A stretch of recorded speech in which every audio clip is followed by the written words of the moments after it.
Hello friends, this is Nirav and you're watching English with Nirav. So last video ની અંદર આજે તમે શું જોયું એની આપણે ચર્ચા કરવાની જરૂર નથી કારણ કે આપણે જે પ્રોનાઉન ના વિડિયોઝની સિરીઝ હતી એને ડિસકન્ટિન્યુ કરી અને એક નવી સિરીઝ ઉમેરવા જઈ રહ્યા છે જેનું નામ છે 5 words a week. એટલે વીકલી હું મારો પૂરો પ્રયત્ન કરીશ કે એક વિડિયો વોકેબ્યુલરી ઉપર ડેડિકેટ કરું કે જેની અંદર હું તમને વર્ડ શીખવાડવાની ટ્રાય કરીશ કે 5 એવા શબ્દો કે જે તમને કોમ્પિટિટિવ એક્ઝામ્સમાં કામ લાગે, વન વર્ડ સબસ્ટિટ્યુટ્સ ની અંદર કામ લાગી શકે અથવા તો તમને એ શબ્દ આવડતો હોય જેને લીધે તમે કોઈ બીજા ક્વેશ્ચનનો જવાબ આપી શકો, બરોબર? તો એના માટે થઈને 5 વર્ડ્સ વીકની અંદર શીખવાડવામાં આવે છે. આજના વિડીયોની અંદર આપણે એ 5 વર્ડ શીખવા જઈ રહ્યા છે. તો ચાલો શરૂ કરીએ 5 વર્ડ શીખવાની આ નવી સિરીઝને. તો એ શીખવાનું શરૂ કરીએ એ પહેલા હું રેકમેન્ડ કરીશ તમને લોકોને કે તમે પોતાની પેન અને નોટબુક કાઢી રાખો કારણ કે આ વર્ડ્સને નોટ કરી અને એકાદી વાર રિપીટ નહીં કરો ત્યાં સુધી તમને એ આવડવાના નથી. અને સાથે સાથે આપણે આને રૂટમાંથી શીખવા જઈ રહ્યા છીએ. રૂટમાંથી શીખવું એટલે શું કહેવાય? તો કે શબ્દનો ઉદ્ભવ કઈ રીતે થયો, શબ્દની અંદર જે શબ્દો આવે છે, કોઈ પણ શબ્દ બન્યો હોય તો એ કઈ રીતે બન્યો એ સમજી લઈએ તો એને રિલેટેડ બીજા શબ્દો પણ આપણને આરામથી આવડી જાય. જેમ કે હું કહું કે પ્લે એટલે થાય રમવું, બરોબર?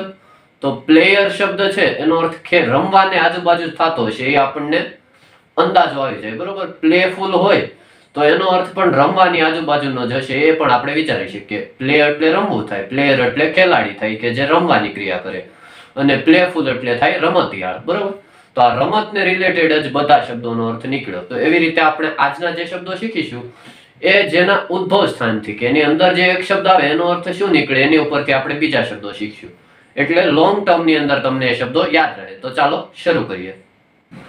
તો આપણો આજનો પહેલો શબ્દ એ છે ઈગો. EGO, ego. ઈગો એટલે થાય અહમ, બરોબર? હવે આનું ઉદ્ભવ સ્થાન કઈ રીતે? તો ઈગો છે લેટિન પ્રોનાઉન છે જેનો અર્થ થાય છે ઇંગ્લિશની અંદર આઈ. ઈગોનું એક્ઝેક્ટ ગુજરાત ઇંગ્લિશ થાય આઈ એટલે હું. તો જેનામાં હું પણ હોય, હું પદ, એને આપણે ઈગો વાળી વ્યક્તિ કહીએ, બરોબર? ગુજરાતીમાં. એટલે ઈગો જે છે એનો અર્થ થાય અહમ કારણ કે ઈગો છે આઈ ને દર્શાવતો શબ્દ છે, બરોબર? આને તમને વન વર્ડ સબસ્ટિટ્યુટ ની અંદર પણ પૂછી શકે કે a person's sense of self esteem or self importance, બરોબર? આટલો તમને ફ્રેઝ આપી દે કે a person's sense of self esteem or self importance એટલે કે વ્યક્તિને પોતાના સેલ્ફ એસ્ટીમ અથવા સેલ્ફ ઇમ્પોર્ટન્ટ ને જે મહત્વ આપતું હોય આને શું કહેવાય? તો કે ઈગો, બરોબર? તો આની ઉપરથી આપણે એક્ઝામ્પલ વાળું સેન્ટેન્સ પણ લઈએ કે ego is the biggest reason for downfall of a person, બરોબર? તો ઈગો એટલે કે અહંકાર એ વ્યક્તિની પડતીનું સૌથી મોટું કારણ હોય છે. આ આપણો થયો પહેલો શબ્દ ઈગો. એનું ઉદ્ભવ સ્થાન છે ઈગો વર્ડ જેનો મતલબ થાય આઈ. હવે આપણે બીજો શબ્દ લઈએ. તો ઈગો પરથી જ બનેલો આ શબ્દ છે બીજો શબ્દ એ છે ઇગોઇસ્ટ. EGOIST, ઇગોઇસ્ટ. એને કહેવાય સ્વાર્થી, બરોબર? અથવા તો અહંભાવી કે જે પોતાનું જ વિચારતો હોય એને કહેવાય ઇગોઇસ્ટ. ઈગો એટલે આઈ, તો ઇગોઇસ્ટ જે પોતાનું આઈ માટે જ વિચારતો એટલે પોતાના માટે જ વિચારતો હોય એને કહેવાય ઇગોઇસ્ટ, બરોબર? આના માટે વન વર્ડ સબસ્ટિટ્યુટમાં ફ્રેઝ પૂછી શકે છે a person who is self centered or selfish, બરોબર? a person who is self centered or selfish એટલે કે જે વ્યક્તિ સ્વાર્થી હોય અથવા તો સ્વકેન્દ્રિત હોય એવા વ્યક્તિને શું કહેશું? તો ઇગોઇસ્ટ. આના સિનોનાઇમ ઇગોમેનિયાક અને ઇગોટિસ્ટ બે છે, બરોબર? સ્ક્રીન ઉપર એના સ્પેલિંગ ફ્લેશ થતા હશે. તો એ બે શબ્દો આના સાઇનોનાઇમ્સ પણ ગણી શકીએ આપણે. હવે એનો એક એક્ઝામ્પલ લઈએ એક સેન્ટેન્સ ની અંદર. I hate people who are egoists, બરોબર? હું નફરત કરું છું એવા વ્યક્તિઓને કે જે સ્વાર્થી હોય અથવા તો અહંભાવી હોય. આ એનું એક્ઝામ્પલ સેન્ટેન્સ છે. હવે આપણે ત્રીજા શબ્દને સમજીએ. ત્રીજો શબ્દ છે અલ્ટ્રુઇસ્ટ. ALTRUIST, અલ્ટ્રુઇસ્ટ. અલ્ટ્રુઇસ્ટ નો અર્થ થાય પરમાર્થી કે જે બીજાનું સારું કરી અને જેને ખુશી મળતી હોય એવી વ્યક્તિ, બરોબર? તો એને કહેવાય અલ્ટ્રુઇસ્ટ. તો અલ્ટ્રુઇસ્ટ શબ્દ બન્યો છે એની આગળનો શબ્દ છે એ છે અલ્ટર. અલ્ટર એટલે થાય બીજું, બરોબર? અથવા બીજો, અધર મતલબમાં. તો અલ્ટર છે એ બીજો થાય એટલે બીજાનું સારું કરવા વાળી વ્યક્તિને અલ્ટ્રુઇસ્ટ કહેવાય, બરોબર? અલ્ટર લાગે એટલે. તો આના માટે વન વર્ડ સબસ્ટિટ્યુટ પૂછી શકે છે. અ person who is interested in welfare of others. બરોબર કે અ પર્સન એક વ્યક્તિ હુ ઇઝ કે જે ઇન્ટરેસ્ટેડ રસ ધરાવતો હોય વેલફેર એટલે કે સારું ઓફ અધર્સ એટલે બીજાનું સારું થાય એમાં રસ ધરાવતી વ્યક્તિ. તો આવી વ્યક્તિને કહેવાય altruist. A person who is interested in welfare of others એને કહેવાય અલ્ટ્રુઇસ્ટ. તો એનો અર્થ થાય પરોપકારી, જે બનેલો છે અલ્ટર શબ્દ ઉપરથી. હવે આને એક વાક્યમાં વાપરી જોઈએ કે અલ્ટ્રુઇસ્ટ લીવ્સ અ પીસફુલ લાઈફ. બરોબર કે પરમાર્થી છે એક શાંત જીવન જીવે છે, કારણ કે એને બીજાનું સારું કરવામાં રસ હોય છે એટલે એને દુઃખ હોતા નથી. બરોબર એટલે અલ્ટ્રુઇસ્ટ લીવ્સ અ પીસફુલ લાઈફ. તો આની પછીનો આપણે એક શબ્દ લઈએ કે જે અલ્ટર ઉપરથી જ બનેલો છે, જે છે અલ્ટરનેટિવ. બરોબર અલ્ટરનેટિવ એ અલ્ટર એટલે બીજું. બરોબર તો એક અલ્ટરનેટિવ એટલે થાય વૈકલ્પિક અથવા વિકલ્પ. તમારી પાસે એક નહીં તો બીજો વિકલ્પ હોઈ શકે, એટલે અલ્ટર લાગ્યું એટલે એક અથવા બીજો, તો વિકલ્પને દર્શાવવા માટે વપરાય વૈકલ્પિક અથવા વિકલ્પ. આનું ગુજરાતી થાય અલ્ટરનેટિવનું. દાખલા તરીકે આપણે એને એક સેન્ટેન્સમાં યુઝ કરીએ કે I have no alternative for WhatsApp.